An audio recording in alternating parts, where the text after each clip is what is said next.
Hello guys, welcome back to my YouTube channel. आज इस video में हम थ्योरी ऑफ ऑटोमेटा को स्टार्ट करने जा रहे हैं। ठीक है, थ्योरी ऑफ ऑटोमेटा।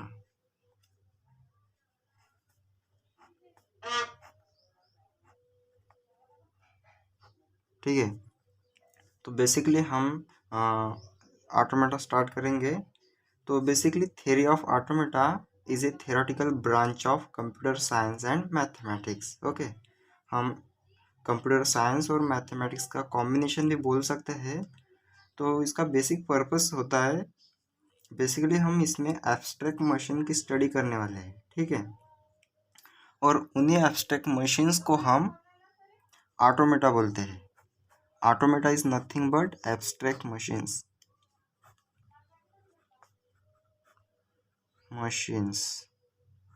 ठीक है, तो बेसिकली हमारे ऑटोमेटा में स्टेट्स और ट्रांजिशंस होते हैं। ठीक है, automata consist of states and transitions. अभी ये स्टेट्स क्या होते हैं और ट्रांजिशंस क्या होते हैं हम स्टेट डायग्राम में देखेंगे। लेकिन उसके पहले, automata is a kind of machine which takes some string as input and this input goes through a finite number of states and may enter in a final state. Okay, तो automata को हम एक as a machine consider कर सकते हैं जो कि string of input को एक्सेप्ट करता है और उनके बेसिस पर अपनी स्टेट चेंज करता है। Automata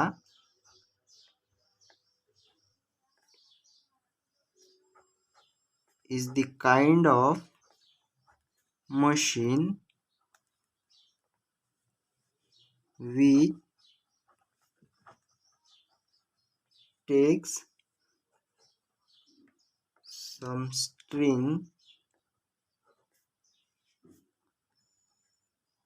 as input and this input goes through a finite number of states. Okay, and may enter in final state. Okay, अभी ऑटोमेटा को अच्छे से समझने के लिए हमको कुछ टर्मिनोलॉजीज समझने पड़ेंगे। ठीक है, तो जो अभी हम बेसिक टर्मिनोलॉजी स्टार्ट करने जा रहे हैं, बेसिक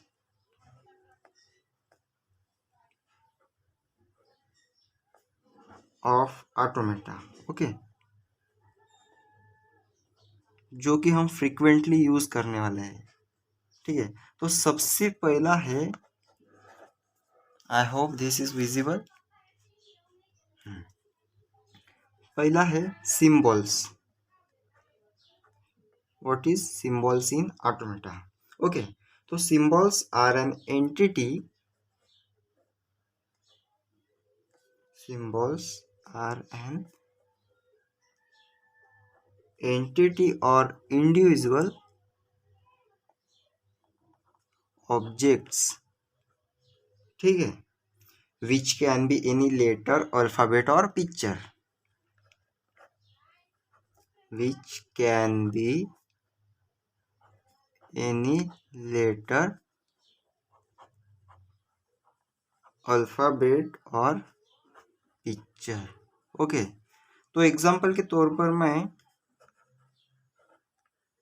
सपोज एग्जाम्पल में ABCD to the Z 1 2 3 any real numbers, और हम कोई सिम्बॉल्स भी यूज़ कर सकते हैं, सपोज @ ये हो गए हमारे सिम्बॉल्स जो कि हम ऑलरेडी हमें पता है।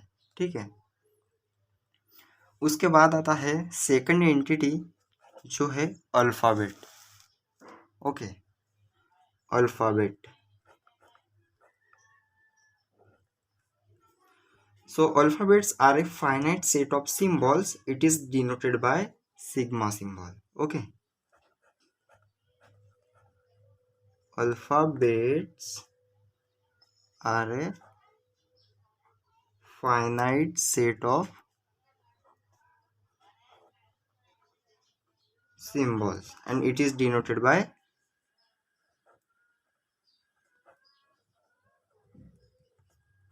this symbol. Okay.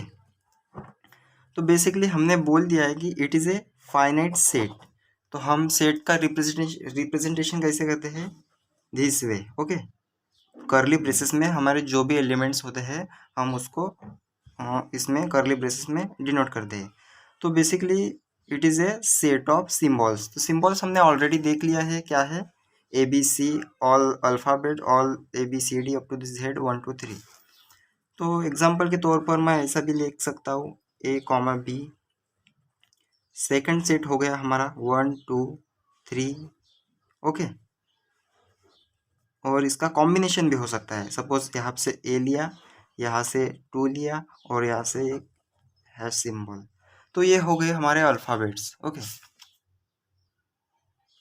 अभी हमारा नेक्स्ट टर्मिनोलॉजीज हम देखेंगे.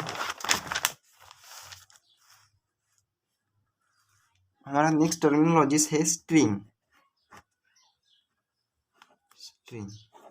Okay. So string is nothing but it is a finite collection of symbols from the alphabet and the string is denoted by small w. It is a finite collection of symbols from the alphabet and we represent the string with small w. String is denoted by small w. Okay. तो हमारे ये जितने भी terminologies है एक दूसरे पर dependent होते हैं. सबसे पहले हमने देखा सिंबल, सेकंड है अल्फ़ाबेट और थर्ड वन है स्ट्रिंग. ठीक है. तो string it is a finite collection of symbols from the alphabet. Suppose example के तौर पर मैं लेता हूँ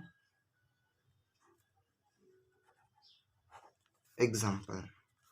Suppose we have an alphabet that is A, B and we know that it is a set, that's why I represented in a curly braces. Okay. So ये हो गए हमारे अल्फ़ाबेट्स. तो हम कौन कौन से स्ट्रिंग्स जनरेट कर सकते हैं? ठीक है. Any combination of alphabets. तो इसका एग्जांपल हो जाएंगे suppose A is a alphabet हो गया. हम इसको ए लिखा. क्या ये स्ट्रिंग है? हाँ बिल्कुल है. इसका कॉम्बिनेशन क्या मैं ए बी का कॉम्बिनेशन लिख सकता हूँ? बिल्कुल. हाँ ये भी एग्जांपल हो गया. A B B B up to the infinite ये भी एक एग्जांपल हो गया. मतलब एनी कॉम्बिनेशन. यहाँ पे हमारे पास कोई भी रेस्ट्रिक्शन नहीं है. ठीक है. मैं बी ए भी लिख सकता हूँ और सिंपली हम ए बी लिख सकता हूँ. Any combination. यहाँ तक हमारे पास कोई भी रेस्ट्रिक्शन नहीं है किसी भी वे में. ठीक है. अब यहाँ पे आपको कुछ इम्पोर्टेंट पॉइंट्स रिमेंबर करने की आवश्यकता होगी जो कि है note 1. A string with zero occurrence of symbol is known as empty string and it is represented by this symbol. Okay. अगर सपोज हमारे स्ट्रिंग में कोई भी अल्फ़ाबेट ही नहीं है उसको हम नल स्ट्रिंग या एम्प्टी स्ट्रिंग बोलते हैं. ठीक है. A string with zero occurrence of symbol known as empty string and it is represented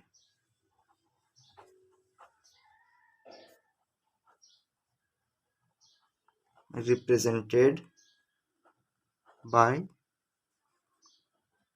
epsilon symbol. ठीक है, जिस सिंबल से हम नल स्ट्रिंग को रिप्रेजेंट करते हैं। Note 2, the number of symbols in a string W is called the length of string and it is denoted by this symbol. Okay, the number of symbols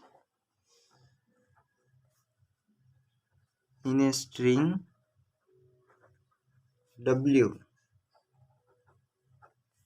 called the length of a string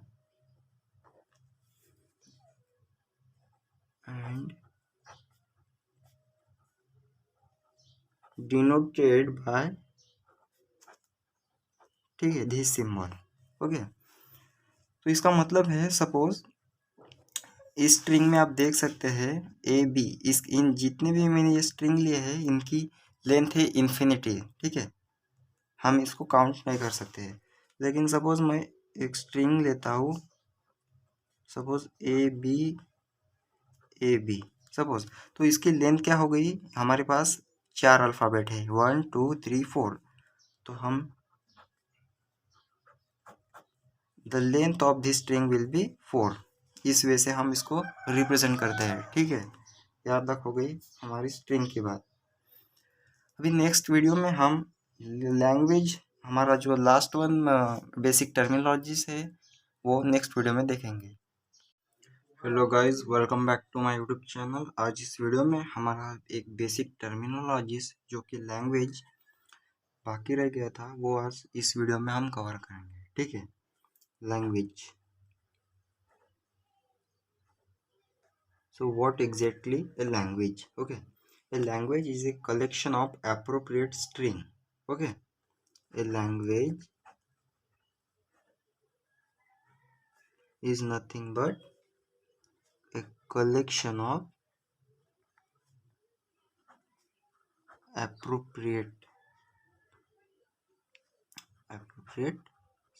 string. Okay, a language which is formed over sigma can be finite or infinite. Okay, so a language can be finite or infinite.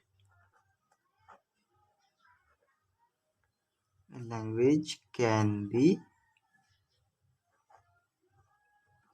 finite or infinite. It depends upon the string. Okay, if there are restrictions on string, then the language formed over the string will be finite. Okay, now we will look ahead. Okay, तो अभी example देख लेते हैं finite string का, finite language का। Okay, suppose मैंने language लिया L1 जो कि set of string of length 2, suppose set of string of length 2, तो ये एग्जांपल फाइनाइट होगा ओवर। सपोज मैं एक स्ट्रिंग लेता हूँ, suppose W is equal to A comma B। Okay, और इससे हम लैंग्वेज फॉर्म कर रहे हैं। लैंग्वेज का मतलब क्या होगा string, set of string of length 2। तो क्या लैंग्वेज फॉर्म कर सकते हैं अपन, A B A B और B A, ये चेरी कॉम्बिनेशन होंगे। ठीक है, मैक्सिमम हमारे पास A और B दोनों तो है, तो मैक्सिमम पॉसिबिलिटी क्या है, A can occur 2 times, B can occur 2 times, AB और BA। ठीक है, तो ये एग्जांपल हो गया हमारा फाइनाइट लैंग्वेज का, फाइनाइट। अभी एग्जांपल 2 में देखते हैं हम। सपोज मैंने एक लैंग्वेज लिया L2 जो कि set of all strings starts with A। Suppose हमारा एग्जांपल में जो स्ट्रिंग फॉर्म्ड हुई है लैंग्वेज वो उसका स्टार्टिंग सिंबल A होगा। ठीक है, L2। तो उसमें क्या पॉसिबिलिटी है, हमारे पास इन्फानाइट होगी, इन्फानाइट लैंग्वेज फॉर्म कर सकते हैं। कैसे? सपोज ए, स्टार्टिंग विथ ए, क्या ये एग्जांपल होगा हमारा? हाँ, बिल्कुल होगा। डबल ए, ट्रिपल ए, हमारे पास बस एक रेस्ट्रिक्शन है कि जो लैंग्वेज है वो सिर्फ स्टार्टिंग सिंबल उसका ए होना चाहिए। क्या ए बी भी होगा? हाँ बिल्कुल होगा। बी पे हमारे पास कोई रेस्ट्रिक्शन है नहीं है। A B B, A B B A. तो इस ऐसे हम infinite language can form. Okay, तो ये था हमारा language. Language is nothing but a collection of appropriate string. Okay.